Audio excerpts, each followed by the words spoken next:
오늘의 말씀은 요한복음 13장 23절에서 25절까지의 말씀을 통해서 사랑의 반응이라는 제목으로 말씀을 함께 나눠보길 원합니다. 이번 주 D6 주제는 요한의 삶을 통해 배우는 교훈입니다. 오늘의 본문은 예수님께서 가룟 유다가 배반할 것을 예고하시는 내용입니다.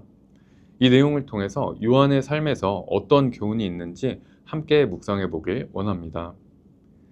오늘 말씀은 유월절 전에 예수님께서 제자들의 발을 씻어주시고 최후의 만찬을 하는 장면입니다. 우리들이 잘 알고 있는 최후의 만찬 그림의 배경이 되는 내용입니다. 조금 다른 것은 우리가 일반적으로 알고 있는 최후의 만찬의 그림은 멋진 식탁에 앉아 있지만 당시에는 왼팔에 몸을 기대서 앉아서 살짝 누워있는 듯하게 먹는 게 일반적인 문화였다고 합니다. 그래서 다 같이 둥글게 앉아 있는데 예수님의 바로 오른편에는 요한이 있었고 베드로는 멀리 떨어져서 앉아 있었습니다. 그렇게 식사하는 자리에서 예수님께서는 21절에 너희 중 하나가 나를 팔리라 라고 말씀하십니다. 제자들은 서로 당황해하면서 서로를 바라보고 누구인지 궁금해합니다. 그때 멀리 앉아있던 베드로는 예수님과 가까이 앉아있던 요한에게 신호를 보내서 누군지 물어보라고 합니다. 그리고 요한은 서슴없이 예수님께 물어보게 됩니다. 그리고 예수님께서 떡을 주는 자가 그니라 라고 말씀하시면서 그 떡을 유다에게 넘겨주시고 그때 사탄이 유다의 속에 들어갔다고 기록되어 있습니다. 이 부분에서 우리가 살펴볼 수 있는 것은 먼저 첫 번째로 예수님의 사랑입니다. 예수님께서는 모든 것을 이미 다 알고 계셨습니다.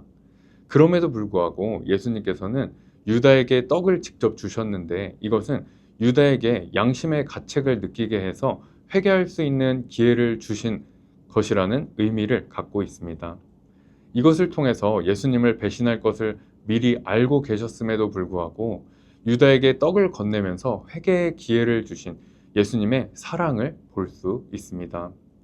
예수님께서는 우리도 이렇게 사랑하시는 줄 믿습니다. 연약하고 부족한 우리이지만 예수님께서는 변함없이 우리를 사랑해 주시고 언제나 기다려 주시고 계신다는 것을 기억해야 될 것입니다. 두 번째로 예수님과 요한의 관계입니다. 멀리 떨어져 앉아 있었던 베드로는 예수님 가까이 앉아 있던 요한에게 누구인지 물어보라고 머리짓을 했다고 나와 있습니다. 사실 이런 것을 물어본다는 것은 쉽지 않은 것 같습니다. 하지만 요한은 25절에 보면 그가 예수의 가슴에 그대로 의지하여 말하되 주여 누구니까? 라고 물어봅니다. 예수님의 바로 오른편에 앉아 있고 또 이렇게 쉽게 물어볼 수 있는 것은 평소에도 특별하게 예수님과 친밀하고 가까운 관계였다는 것을 보여줍니다. 우리들도 예수님과 평소에 어떤 관계를 맺고 있는지 돌아봐야 될 것입니다. 주일날 교회에 올 때뿐만이 아니라 나의 일상에서 예수님과 친밀한 관계를 맺으며 살아가고 있는지 우리를 돌아볼 수 있어야 될 것입니다. 그리고 오늘의 본문에서 아주 흥미롭고 신기한 표현이 나오는데 그것이 23절에 예수의 제자 중 하나, 곧 그가 사랑하시는 자라고 하는 표현입니다. 이것은 분명 요한을 나타내는 표현인데 요한이 자기 자신을 예수님께서 사랑하는 자라고 표현한 것입니다. 그런데 이 표현은 요한복음에 여러 번 등장합니다. 요한은 자기 자신의 이름을 거의 사용하지 않고 예수님께서 사랑하는 제자라는 표현을 사용합니다. 어떻게 보면 자기 자신을 그렇게 표현한다는 것이 정말 이상한 표현이지만 여기에는 분명 의미가 있다고 생각이 되는데 여기에는 여러 가지 해석들이 있습니다. 하지만 그 중에 제가 묵상하면서 생각이 든 것은 예수님께서 정말 요한을 더 사랑하셨을 수도 있지만 요한은 자기 자신을 드러내지 않고 어떤 객관적인 대표성을 나타내고 싶어 했던 것으로 묵상했습니다. 즉, 그 사랑받는 제자는 요한이었지만 어떤 누구도 사랑받는 제자가 될 수 있다고 하는 것입니다. 이것을 다시 생각해 보면 예수님의 오른편 가슴에 금방 기댈 수 있을 정도로 가까이 앉아서 같이 식사하면서 친밀하게 물어볼 수 있는 관계, 그 정도로 요한을 사랑하셨는데 예수님께서는 그 풍성한 사랑을 우리에게도 동일하게 주신다고 하는 것입니다. 요한은 그런 예수님의 사랑에 감격해서 훌륭한 제자의 삶을 살 수 있었다고 생각이 됩니다. 그렇다면 우리들은 어떨까요? 그 동일한 풍성한 사랑을 우리도 이미 받아서 하나님의 자녀들이 되었습니다. 우리들도 그 사랑에 감격해서 제자의 삶을 살아가는 것은 선택이 아니라 우리들의 삶 자체가 되어야 될 줄 믿습니다.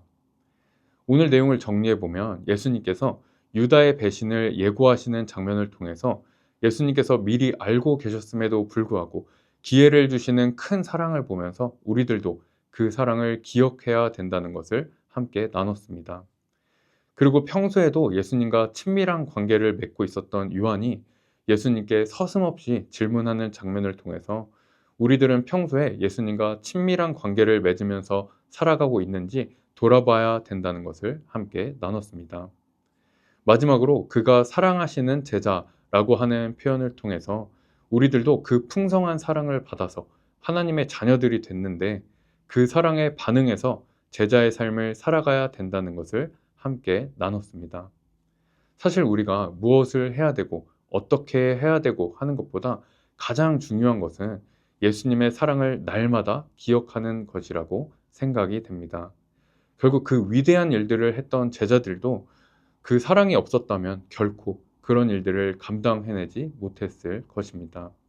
또 예수님께서도 우리를 향한 사랑 때문에 십자가 고통을 모두 견뎌내셨습니다.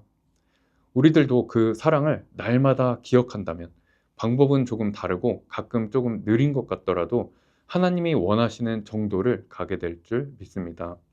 오늘 하루도 그 큰 사랑을 기억하면서 하나님이 주신 것들을 누리고 또 그 사랑 때문에 우리 각자에게 주신 것들을 결단할 수 있는 복된 하루 되시기를 바랍니다. 기도하겠습니다. 하나님 아버지 감사합니다. 오늘 요한의 삶을 통해서 예수님의 사랑에 대해서 다시 한번 나눴습니다. 주님, 그 사랑을 잊고 있었다면 다시 기억나게 해주셔서 그 사랑 때문에 살아가고 그 사랑 때문에 견뎌내고 그 사랑 때문에 기뻐하고 즐거워하고 감사할 수 있는 우리 모두가 되게 하여 주시옵소서. 그러므로 요한처럼 그 사랑에 반응하여 주님 기뻐하시는 일들, 주님이 우리에게 주신 일들을 결단하고 잘 감당할 수 있는 우리 모두가 되게 하여 주시옵소서. 감사드리며 예수 그리스도의 이름으로 기도드립니다. 아멘.